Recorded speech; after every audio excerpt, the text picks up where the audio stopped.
আরে ওই যেটা বলছে সেই ধরনের এখানে বিভাগ হাসিটা তুমি কি বলছো? হাসি উঠছে না?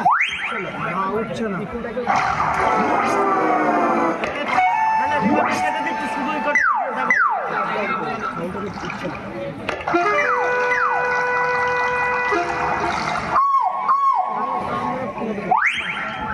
বলা যায় না, কিছুতে বলা যায় না।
যদি প্রাণের মায়া থাকে তাহলে এই মুহূর্তেই স্থান ত্যাগ করা, না হলে আমার ওই ভাসুর ঠাকুর এসে আপনাদের দুজনকে ওই দিঘির জলে 100টা ডুব দিয়ে তবে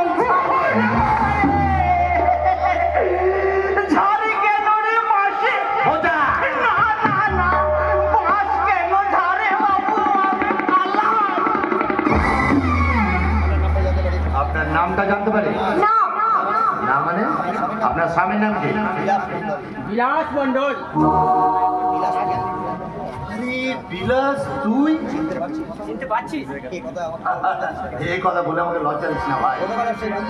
সেই ছোটবেলার বন্ধুত্ব কি ভোলা যায়? যাক, বল, কেমন আছিস? ভালো নেই। এই ওয়াচ পাড়ায় পড়ে থেকে লাইটটা সয়ে ফেলে। এই রজতের সঙ্গে যখন আমার নতুন করে পরিচয় হয়েছে আর এই অজগায় পড়ে থেকে তোর লাইফটাকে আমি আর নষ্ট হতে দেবো। কিন্তু এই মেয়েটি, আরে ওটা তো আমার স্ত্রী। ও করবি করবি এই আইনি নিয়ে আমার বলছি। সেটা আমি আগেই পরিচয় পেয়েছি। তার মানে যেহেতু তোমার বন্ধু তোমার মতো চরিত্রবান। বিশাল বাড়ি, প্রচুর গাড়ি, প্রচুর টাকা, কোনো কিচ্ছুর অভাব নেই। আমার সঞ্চয় নেন সেভিংস অ্যাকাউন্টের জন্য আমি একটা যোগ্য ম্যানেজার নিয়োগ করবো ভাবছি। আর তুই যদি রাজি থাকিস। আরে আমি রাজি হবো। আমি চাই জীবনটাকে উপভোগ করি। আমি চাই টাকা, প্রচুর প্রচুর টাকা। বল, তাহলে কলকাতা যাওয়ার জন্য তুই রেডি হয়ে নে। ওই ম্যানেজারের চেয়ারটা তোর জন্যই খালি থাকবে। করবি, শুনলে তো?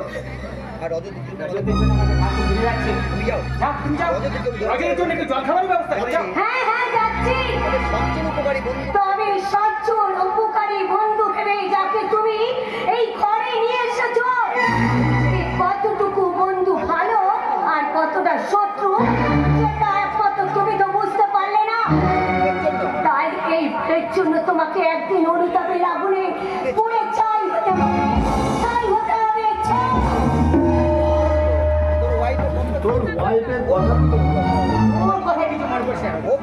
ও গ্রামের অল্প শিক্ষিত মেয়ে আর হাই সোসাইটির আদব কায়দা জানতে হবে বিলাস, জানতে হবে। আরে তুই ম্যানেজার হলে এই হাই সোসাইটির আদব কায়দা সব জানতে হবে।